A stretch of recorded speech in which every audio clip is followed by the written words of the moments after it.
What does Shaanxi look like? It has the splendid ancient capital Chang'an, which has shown for thousands of years. It also has the majestic Qinling Mountains, which stand between heaven and earth. There is the vast expanse of yellow earth.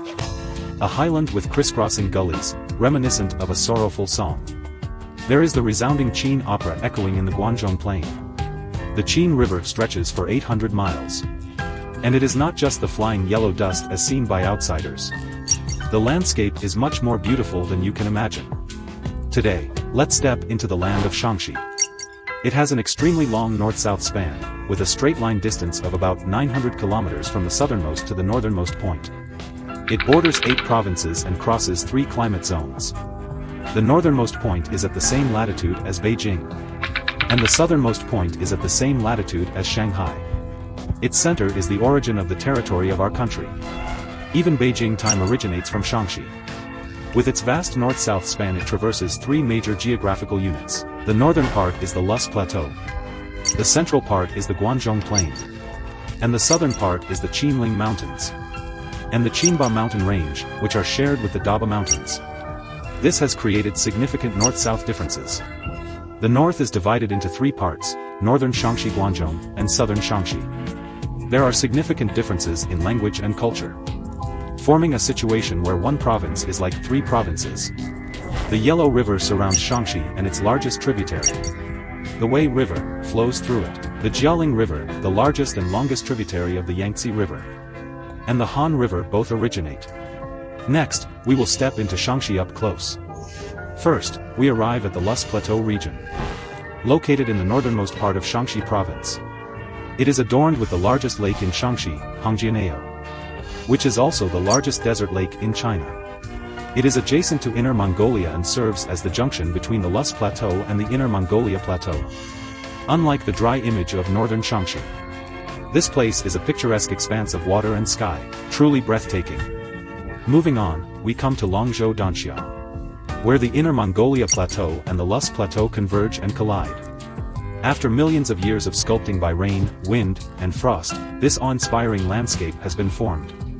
In the heartland of the Lus Plateau, there is also a hidden and stunning gorge called Yan Chashia in Gongquan. Millions of years ago, a powerful earthquake tore open a deep valley on this land. It is through the long-term erosion of rainwater that we see the scenery before us today. After flowing through the Hetao Plain, the Yellow River breaks through the Lus Plateau between Shaanxi and Shaanxi provinces, forming the Jinshan Grand Canyon. Countless river bends are left here, known as the 99 bends of the Yellow River. Among them, Qinkuan Bay is the most representative. Within the majestic canyon, there is another iconic landscape, the famous Huku Waterfall. The water of the Yellow River is most turbulent and surging here, resembling thousands of horses roar together. Thunder at the bottom, renowned spectacle of the Yellow River. On the Lus Plateau, the resting place of the legendary Yellow Emperor, the founding ancestor of Chinese civilization, is said to be atop the Qiao Mountain that we see today. The park preserves a more than 5,000-year-old ancient cypress tree, believed to have been planted by the Yellow Emperor himself. On the southern edge of the Lus Plateau, there are the Shizishan Peaks, remnants from the Cretaceous period, which together form the picturesque Zhangjian Danxia. It serves as a transitional zone where the Lus Plateau meets the Guangzhong Plain. Next, we arrive at the central part of Shaanxi, the Guangzhong Plain, which was also known as the Land of Abundance in ancient times. It stretches from the Baishi Gorge in the west to the Tongguan Pass in the east, covering a distance of about 300 kilometers. In each of its 4 directions, there is a strategic pass, forming a standoff known as the 4 Passes of Guangzhong. This is the origin of the name Guangzhong Plain. This is a land with profound historical significance, where every inch of the yellow soil is engraved with history. It is the birthplace of influential dynasties such as the Zhou, Qin, Han, and Tang. Even a fleeting visit will make you deeply feel the rich history of this place. Baoji, historically known as Chencang, is renowned for being the place where the famous military strategist Han Xian achieved fame. The earliest recorded use of the term China originated from here. It is also known as the birthplace of bronze ware, the homeland of the Flame Emperor, and the earliest capital of the Qin state, Fengxiang. The city of Yongcheng, which has a history of over 200 years, was also located here. It was in this region that the Qin state, originally a small state on the western frontier, grew to become one of the 5 hegemons during the spring and autumn period. Moving on, we come to Qishan, the birthplace of the longest ruling dynasty in Chinese history, the Zhou dynasty. It was from here that King Wu of Zhou, GFA, set out and later established the Zhou dynasty. In the distance, on the northern bank of the Wei River, lies a moss-covered mound. The place where the esteemed Zhuge Liang met his demise. He stationed his troops and confronted the large army of Cao Wei, led by Sima Yi, on the 5 Zhangyuan. Unfortunately, he was unable to fulfill his aspiration of a northern expedition and passed away here. What we see now is the famous Feimin Temple, also known as the Protector of the Nation Pagoda. It is the resting place of the relic of the finger bone of Gautama Buddha. Over 2,000 cultural treasures from the Tang dynasty have been unearthed here. Continuing our journey, we pass through Chen, the hometown of the famous military strategist Bai Qi, the foremost among the 4 great generals of the Warring States period. It is also the birthplace of the renowned philosopher Zhang Zai and his school, the Horizontal Chu School. Moving eastward, we come across Mausoleum of Yang Guifei, located on the Xianyang Plain. It was here that Yang Guifei, during the Lushan Rebellion, accepted the emperor's decree and met her tragic fate. Further ahead, we reach the heartland of the Guanzhong Plain. The first site is the ancient capital of Qin, Xianyang, which served as the starting point for the Qin state's conquest of the other 6 states, leading to the unification of China. Just across the river is the capital of Shaanxi province, Xi'an. It was here that Emperor Gaozu of the Western Han dynasty, Liu Bang, founded the city of Chang'an. Emperor Wu of Han, Liu Che, guided the nation from here, achieving the pinnacle of Han civilization. In the magnificent Daming Palace during the Tang dynasty, envoys from various countries gathered, marking the peak of Chinese history. The name Chang'an resounded throughout the world from that point forward. On the northern bank of the Wei River, there is the Yeyang city of the Qin state. It was here that Shang Yang initiated his reform movement, leading to the Qin state's most prosperous period.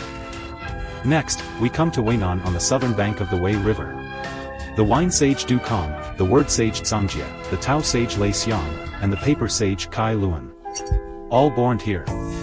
Moving forward, we will pass through Huayin City, the core area where Chinese civilization originated. It is located at the intersection of Shaanxi, Hunan, and Shaanxi provinces. It marks the easternmost part of the Guanzhong Plain and is the site of the ancient famous pass, Tongguan. The Yellow River and the Qinling Mountains converge here, leaving a narrow passage. Tongguan guards this strategic location and is truly the gateway to Guanzhong. It is also the site of frequent military conflicts in Chinese history. The Yellow River makes a 90-degree turn here and continues its journey eastward, rushing into the sea. Numerous kings, nobles, and generals rest eternally on the Guanzhong Plain. The Zhao Mausoleum of Emperor Taizong of Tang, the Qianling Mausoleum where Emperor Gaozong of Tang and Empress Wu Zetian are buried, the Zhouling Mausoleum of King Wen of Zhou and King Wu of Zhou. Therefore, people often say that talented individuals come from the south, while emperors are buried in the yellow soil of Shaanxi. Next, we will visit the southern part of the Qinling Mountains in southern Shaanxi province. It is the ancestral mountain of the Chinese nation. Thick like a history book and beautiful like a painting. What we see now is the main ridge of the Qinling Mountains. The Taibai Mountain and Aoshan Mountain line, with an average elevation exceeding 3,500 meters. The mountaintops are dotted with relics from the 4th glacial period. The White Ridge resembles a giant dragon lying on the land of Sanqin. The main peak, Baxiantai, is the highest point of the Qinling Mountains, with an elevation of over 3,700 meters. It is the highest peak in eastern China, east of the Qinghai Tibet Plateau. Due to its high elevation, snow can still be seen here in summer, as the boundary between northern and southern China. This is the best place to witness the alternation of warm and cold air.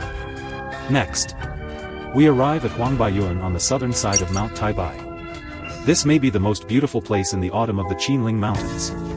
The mountains are covered in red, and the forests are dyed in various colors, complementing the magnificent Taibai Mountain. What we are seeing now is Nanwatai of Zhongnanshan Geopark in Qinling Mountains. After the rain, come here to witness the surging sea of clouds, exquisite pavilions and jade palaces, like a fairyland, breathtakingly beautiful. Next, we arrive at Mount Li, where the terracotta army of Emperor Qin Shi Huang is located at its foot, the play of beacon fires among the warlords, and the love story of Emperor Xuanzong and Yang Guifei all took place here. The winding mountain roads that now wrap around its slopes have become its iconic symbol. Then there is Mount Hua, one of the 5 sacred mountains, also belonging to the Qinling mountain range. As the most treacherous peak among the 5 sacred mountains, it rises abruptly from the Guanzhong plain, with its granite cliffs soaring into the sky, sending chills down one's spine. Legends and stories such as Chen Xiang splitting the mountain and rescuing his mother, and the sword meeting at Mount Hua have made it a representative of Shaanxi's mountain landscapes. Streams, waterfalls, and secluded pools are also common sights in the Qinling Mountains, and the Golden Silk Gorge in the heartland of Shaanxi is a typical representative. Green mountains and clear waters with trees casting shimmering shadows. Next, we move to the southern side of the Qinling Mountains. What we see now is Yinhu Lake within Ankang City, Shaanxi Province. From a geographical perspective, this place still belongs to the southern region. The lake's picturesque scenery formed by the Han River, a tributary of the Yangtze River, and the gorges and streams formed by the Qinling Mountains and Daba Mountains, make this place truly deserving of being called Shaanxi Province's backyard. Next, we arrive at Hanzhong City. What we see now is the Daba Mountain Range, and one of the main peaks of Maikong Mountain, Longtu Mountain, stands tall with an elevation of over 2,000 meters. It represents the mountainous scenery within Hanzhong City. Between the Qinling Mountains and the Daba Mountains, there is a large plain known as the Hanzhong Plain, also called the Hanzhong Basin. The name Han of the Han ethnic group originates from this region. It was here that Zhuge Liang established his base and launched a 10-year campaign against the Chao Wei during the Three Kingdoms period. Liu Bang, the founder of the Han dynasty, emerged from this region to establish his dynasty. The Han River, the largest tributary of the Yangtze River, originates here. The hanging wall highways and karst landforms in this area are representative landscapes. From the lush-covered land to the green mountains and rivers, the beauty of Shaanxi is complex and diverse. What we see today is just the tip of the iceberg. To truly appreciate its beauty, you need to explore it yourself. Experience the charm of the Han dynasty and the Tang dynasty, and witness the magnificent landscapes of the Sanqin region.